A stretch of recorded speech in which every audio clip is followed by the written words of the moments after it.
আওয়ামী লীগকে আপনি ব্যান্ড করতে পারেননি, এখনো করেনও নেই, করা উচিত হবে না। আওয়ামী লীগের যারা দোষ করেছে আপনি তাকে ন্যায় বিচারের মাধ্যমে ইনভেস্টিগেশন করবেন, তাকে দোষী সাব্যস্ত করবেন, তাকে জেল দেবেন। আপনি আগেই হই হই করে এখানে ওখানে কে মারা গেছে কেস দিয়ে দিলেন, সেই কেসের মাধ্যমে তাদেরকে আটক করলেন। এটা কী ধরনের হলো? আপনি বিচার করবেন, তাকে বিচার প্রক্রিয়া তাকে ধরবেন। আর সংগঠনে কি একটা সংগঠনে আওয়ামী লীগ কি একেবারে 1 নম্বর থেকে শুরু করে লাস্ট মেম্বার সবাই কি ক্রিমিনাল?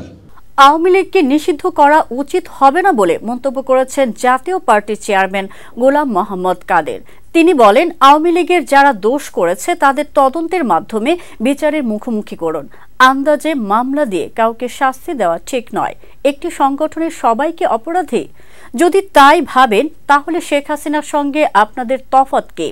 শেখ হাসিনা মনে করত বিএনপি ও জামায়াত করলেই অপরাধী, এখন তো আপনারা সেটাই করছেন। আমরা চাই আগামী নির্বাচনে সকল দল অংশ নিক। শনিবার দুপুরে জাতীয় পার্টি চেয়ারম্যানের বনানী কার্যালয়ে সংবিধান সংরক্ষণ দিবস উপলক্ষে আয়োজিত আলোচনা সভায় সভাপতির বক্তৃতায় গোলাম মোহাম্মদ কাদের কথা বলেন।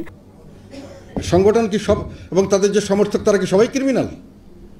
তা আপনি তাদের সবাই ক্রিমিনাল করে আগেই, তাহলে আপনি আর শেখ হাসিনার সঙ্গে কী পার্থক্য করলেন যে বিএনপি করলেই খারাপ, জামাত করলেই খারাপ? এখন আপনি সেটাই করতেছেন। আপনার কি ফলো করবেন জামাতকে, শেখ হাসিনাকে, নাকি শেখ হাসিনা থেকে বাইরে যাবেন?